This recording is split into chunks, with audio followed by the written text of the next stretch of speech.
Bonjour à vous. La nourriture en conscience suppose deux choses. Une source énergétique, la nourriture, une certaine nourriture ou plusieurs nourritures. En général, il y a au moins plusieurs nourritures.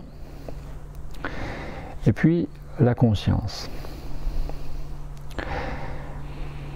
Est-ce que c'est la conscience qui nourrit la nourriture initiale ou est-ce que c'est la nourriture qui va nourrir la conscience? Eh bien, peut-être que nous pouvons envisager comme lien possible entre nourriture et conscience, peut-être d'un point de vue schématique, d'un lien entre le corps et l'esprit. Et bien de même qu'il y a deux hémisphères cérébrales, cerveau gauche, cerveau droit, et que le cerveau gauche revendique qu'il n'est pas possible de vivre sans manger, alors que le cerveau droit dit qu'il est tout à fait possible de vivre sans manger, mais pas plus sans se nourrir. Donc le cerveau droit revendique qu'il lui faut malgré tout une certaine nourriture. Eh bien, entre ce cerveau gauche et ce cerveau droit, il y a ce lien qui est très important en neurologie, qui est le corps calleux. Cette pièce anatomique en forme de demi-lune, comme ça, un petit peu comme un escargot, un petit peu étiré, qui est un lieu central et qui fait le lien entre le cerveau gauche et le cerveau droit.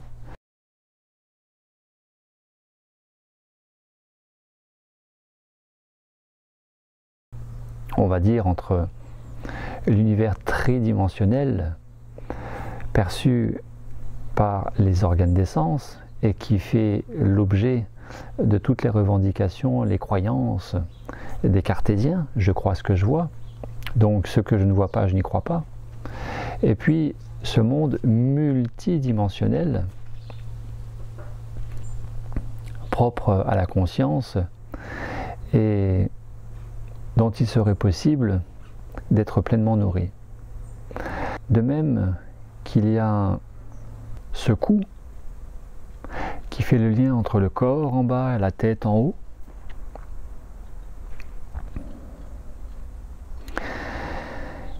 et peut-être aussi ce cœur qui fait le lien entre le corps et l'esprit. On pourrait aussi se demander si c'est le corps qui s'unit à l'esprit ou est-ce que c'est l'esprit qui s'unit au corps. Eh bien, très profondément, je crois que ce qui fait le lien entre la nourriture, les nourritures envisageables, aussi diverses soient-elles, et la conscience, la nourriture en conscience, ce qui va à la fois faire le lien entre nourriture et conscience, mais aussi relier le tout et donner une globalité, un holisme à ces deux systèmes, nourriture, conscience, à ces deux entités, relier le tout et faire de ces deux structures, entités, quelque chose de l'ordre de l'unité. Eh bien, il y a l'alignement. L'alignement, si vous regardez ces précédentes vidéos, en particulier celle où j'ai évoqué, détaillé et illustré par une petite pratique, la nourriture en conscience qui est aussi de l'ordre d'un double alignement, c'est-à-dire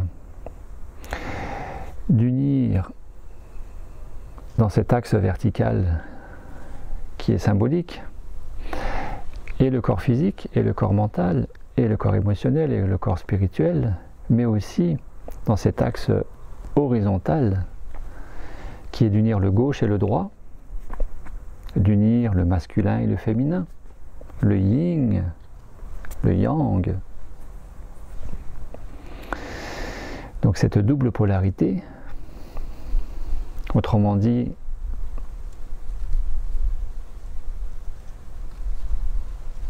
contacter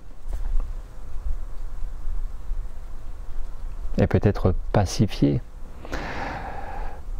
l'être androgyne que nous sommes tous, chacun, chacune d'entre nous, c'est-à-dire que en la femme il y a un côté homme, en l'homme il y a aussi un côté femme. Eh bien, l'alignement horizontal revendique pour moi aussi d'harmoniser ces deux polarités, plus et moins, moins et plus, lunaire, solaire, yin-yang, féminin, masculin, inconscient, conscient, froid, chaud, terre, ciel, etc., etc. Et donc, à l'intersection de cette double trajectoire, double dynamique, il y a ce point focal, ce point d'intersection, qui se place entre le bas et le haut, qui se place entre le gauche et le droit, mais aussi entre le passé et le futur. Et donc, ce point, il évoque le présent.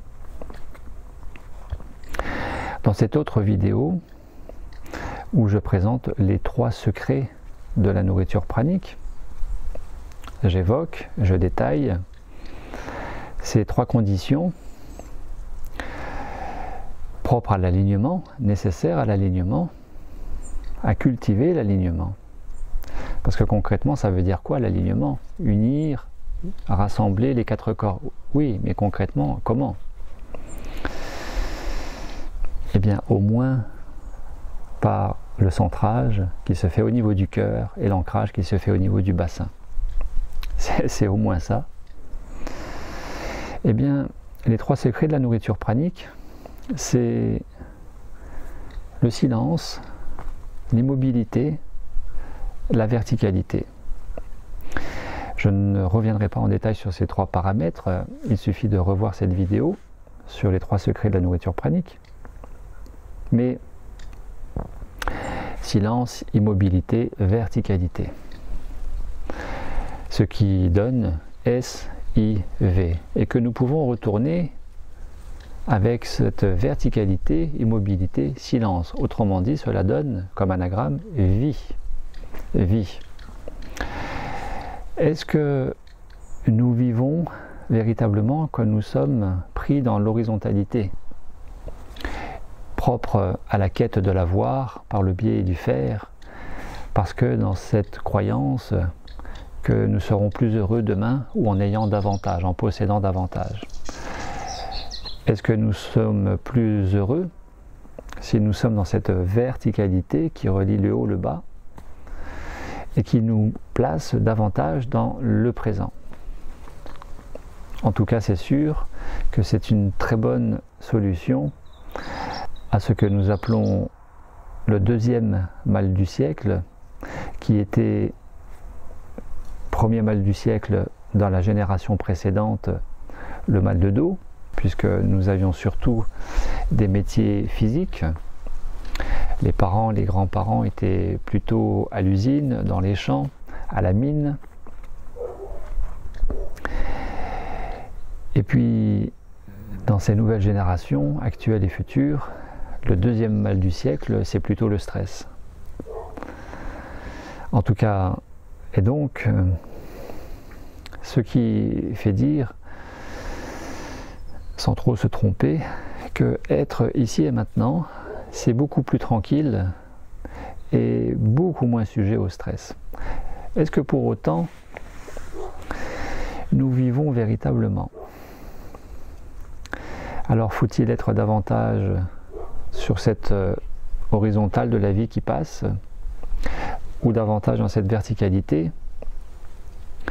Eh bien, ça revient à poser la question de est-ce qu'il vaut mieux être dans l'avoir, dans le faire, ou plutôt dans l'être, dans cultiver l'être, et donc dans le fait d'être davantage dans le laisser faire plutôt que le faire. Je vous propose de découvrir une réponse possible, parce que je n'ai pas de réponse à vous apporter spécialement. Je n'ai que la réponse qui est la mienne pour moi. Mes réponses que j'ai trouvées originales, que je vous propose de découvrir dans cette prochaine vidéo après celle-ci, apportées, illustrées et chantées par Yves Dutheil. Chanson très peu connue apparemment et que je trouve très pertinente, très à propos. Je vous laisse découvrir ce très joli texte, très évocateur. Verticalité, immobilité, silence. Immobilité. Immobile, est-ce que ça veut dire ne rien faire? Est-ce que ça veut dire être figé, ne plus bouger? Il peut s'agir d'une immobilité du corps physique. Mais plus subtilement, j'ai découvert, dans mon expérience personnelle, qui n'est que la mienne, et que je vous invite à expérimenter à votre tour, et peut-être confirmer ou infirmer, tout est juste, de toute manière, pour chacun d'entre nous. Il y a cette immobilité du corps physique, bien sûr, qui fait du bien, quand on en a besoin, c'est-à-dire se reposer, dormir, mais aussi, au sens figuré, il y a cette immobilité, pas tellement du corps physique, mais surtout liée à l'équilibre, à l'harmonie, à la pacification, le rassemblement, et même mieux, l'unification des quatre corps, physique, mental, émotionnel et spirituel. Quand bien même le corps physique est en action, marcher, travailler, faire du sport, échanger, communiquer, faire la vaisselle, faire le ménage, se rendre à un rendez-vous, eh bien, le corps mental peut lui être immobile dans le sens très tranquille, très ralenti. L'activité mentale peut être très tranquille. C'est-à-dire que plus nous sommes calés au présent, et dans la perception d'être au présent et de ressentir le présent au travers du corps physique, plus nous sommes tranquilles, sereins, parce que le mental est au ralenti. Et donc, si le mental est au ralenti, à gauche, à droite, la conscience peut se déployer un peu plus et nous amener ces états très agréables liés aux états modifiés de conscience, aux états alpha, aux états sophroniques, qui tournent à environ 13 Hz, quelque chose comme 13 Hz en fréquence cérébrale, activité électrique cérébrale, et qui correspond à la fréquence électromagnétique de l'astre vivant, il faut le rappeler, vivant, qui est la planète Terre, qui est un astre vivant, et qui a une activité électromagnétique actuellement mesurée par la résonance de Schumann, selon les endroits de la planète, qui est à environ 13 Hz. Il y a donc une correspondance entre l'infiniment petit, le corps physique, l'être humain, et à l'échelle cosmique, l'infiniment grand, comparativement, qui est la planète Terre, et qui peuvent vibrer à la même fréquence. Chose qui est impossible quand nous sommes préoccupés par le biais du mental, par les factures, le il faut, je dois, il ne faut pas, je dois pas, par toutes les préoccupations que nous connaissons tous. En tout cas,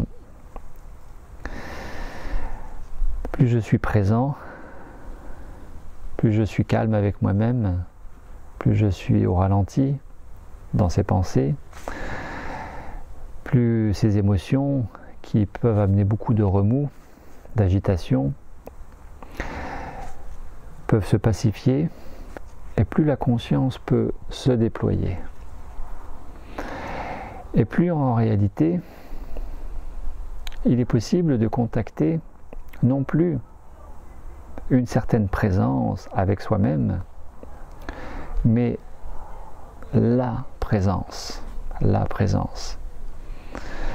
La présence qui s'appréhende quand tout est calme, tout est tranquille et que ces quatre corps sont unifiés et qui nous permettent de ressentir l'unité.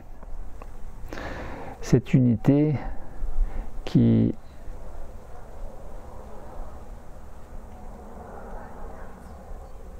en parallèle, conjointement, au travers d'eux ou avec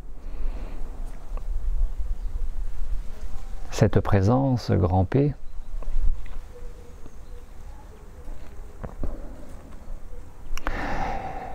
nous permet de contacter la vacuité, le vide. Les Tibétains le disent, le vide est forme, la forme est vide. Le monde tridimensionnel, le monde sensorialisé par nos organes des sens et qui nous met en relation avec le monde extérieur, nous met en contact essentiellement avec le monde de la matière et donc du monde tridimensionnel. Et la souffrance commence quand nous nous identifions au monde de la matière, qui nous ferme au monde de l'antimatière, au monde de la vibration, et donc au monde de la conscience, car la conscience, elle est vibratoire, ou la vibration est consciente. Dans cet état, dans cette qualité d'être avec soi-même,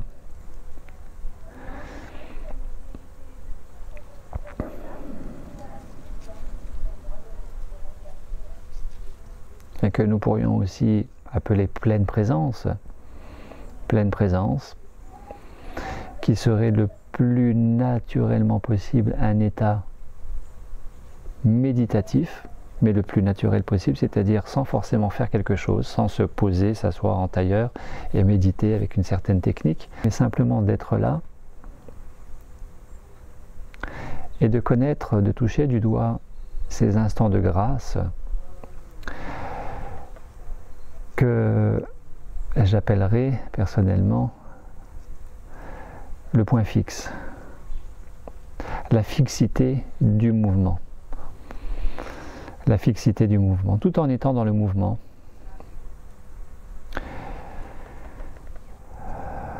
En action, seul ou avec des personnes autour de soi. Il est tout à fait possible, peut-être l'avez-vous expérimenté au moins une fois, de ressentir ce bien-être particulier en étant dans le monde, dans la foule, en ville même, avec le bruit.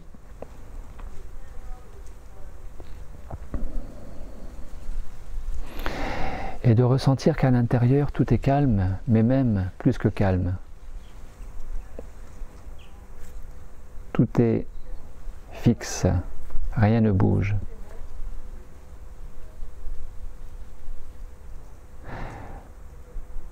Tout est tellement au ralenti, tout est tellement tranquille à l'intérieur que nous pourrions même dire que rien ne bouge.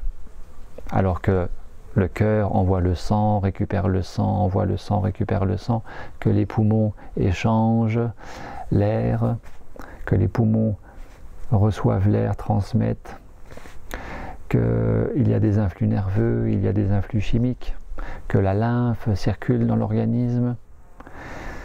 Eh bien, il est tout à fait possible d'expérimenter, de faire l'expérience de ces moments de grâce que j'appellerai le point fixe, la fixité du mouvement. État d'unité, état de vacuité, état de béatitude. La fixité du mouvement.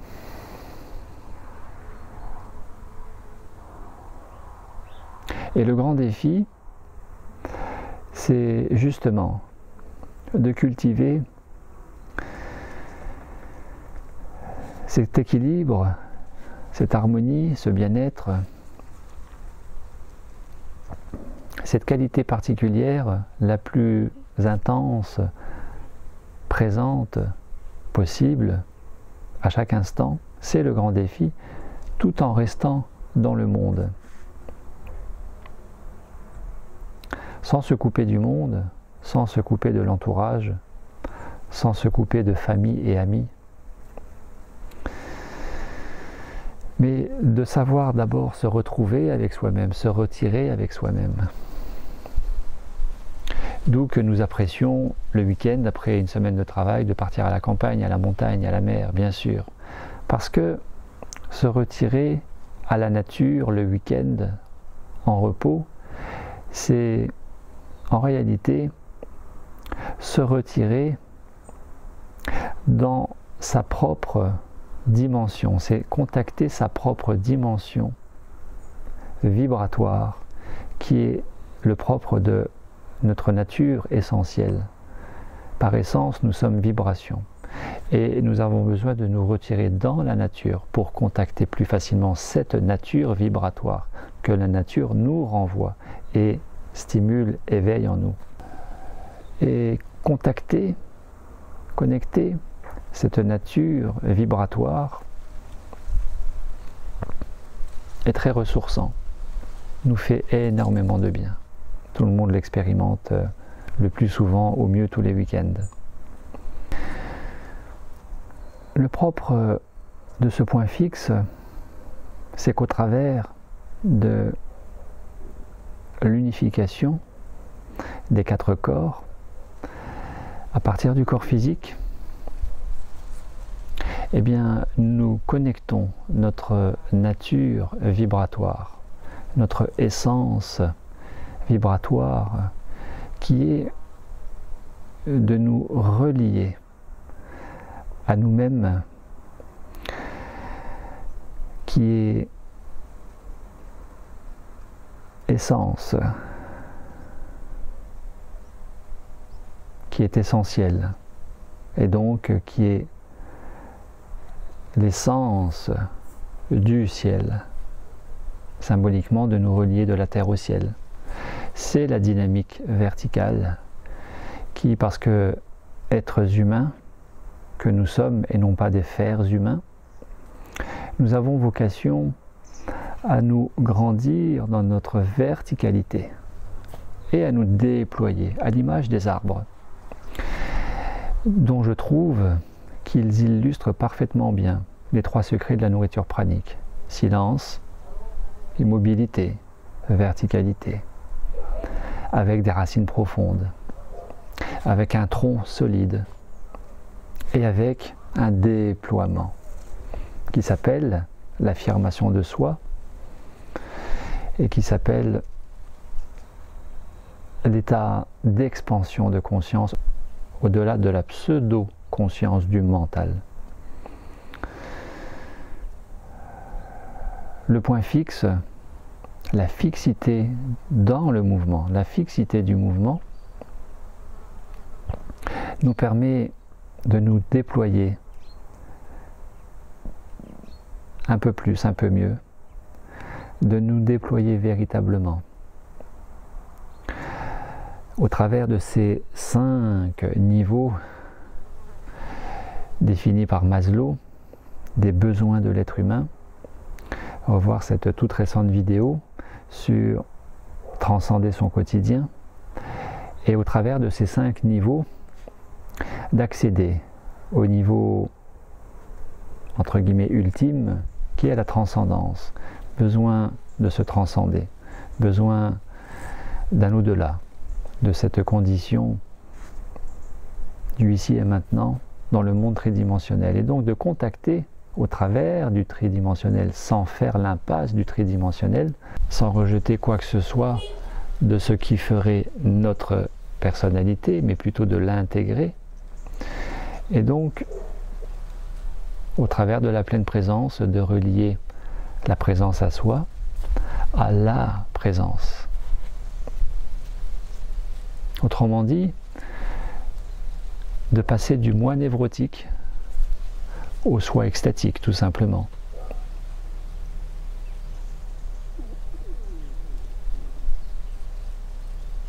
De passer du moi perturbateur au soi unificateur. Peut-être l'avez-vous ressenti, c'est tellement agréable d'être sur l'autoroute à 130 km/h par beau temps, et donc d'être dans un déplacement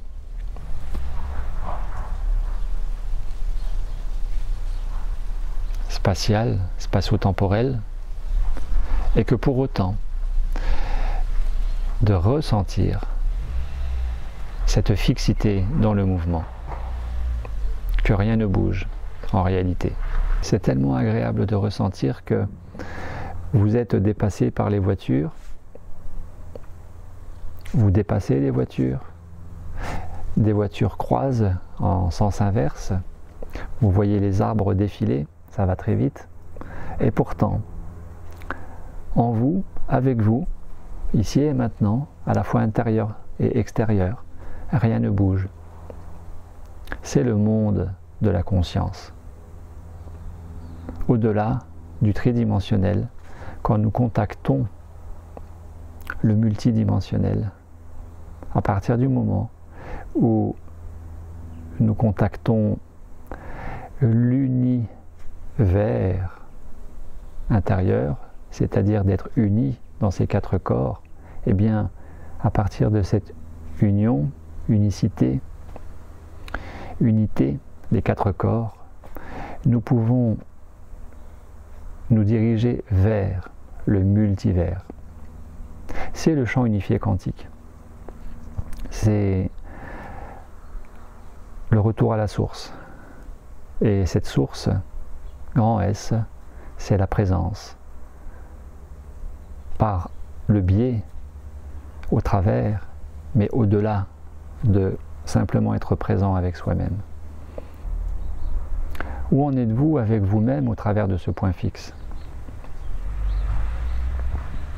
Il y a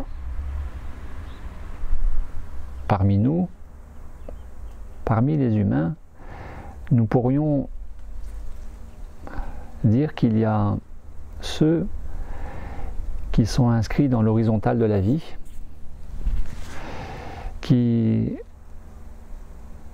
considèrent qu'ils seront plus heureux demain, ou en ayant davantage, en possédant davantage, ou en faisant davantage, et qui n'ont pas conscience de ce point fixe. Il y a donc ces personnes qui sont inscrites dans cette dynamique horizontale de la vie, du passé, futur, et qui n'ont pas conscience du point fixe, que j'appellerai les profanes, et qui n'a rien de péjoratif. Le profane étant celui qui ne sait pas, c'est l'ignorance. Et puis il y a ces autres personnes parmi nous qui ont connaissance, mais qui n'ont pas conscience, qui ont connaissance de ce point fixe, tout en étant dans l'horizontale de la vie, et que j'appellerai les apprentis, les étudiants, les élèves, les stagiaires. Nous sommes tous stagiaires de la vie, au travers de notre vie. Nous sommes tous à l'école après tout. Et puis, il y a enfin cette troisième catégorie d'individus qui non seulement ont connaissance de ce point fixe, mais qui en ont conscience et qui sont investis par ce point fixe, qui vivent le point fixe, tout en étant dans la dynamique horizontale, à la différence que cette troisième catégorie d'êtres sont à la fois dans l'horizontale, mais aussi dans la verticale, deux dynamiques de vie au quotidien. Et donc, par là même, sont unis au point fixe, tout en étant dans le mouvement. Eh bien, c'était le message du thème d'aujourd'hui, la fixité du mouvement. Thème que je vous invite à expérimenter et thème que je vous propose et vous remercie de faire un maximum de commentaires, de suggestions, de remarques en dessous de cette vidéo. Merci à vous, belle journée à vous, avec le soleil radieux rayonnant du ici et maintenant, unis à cette présence.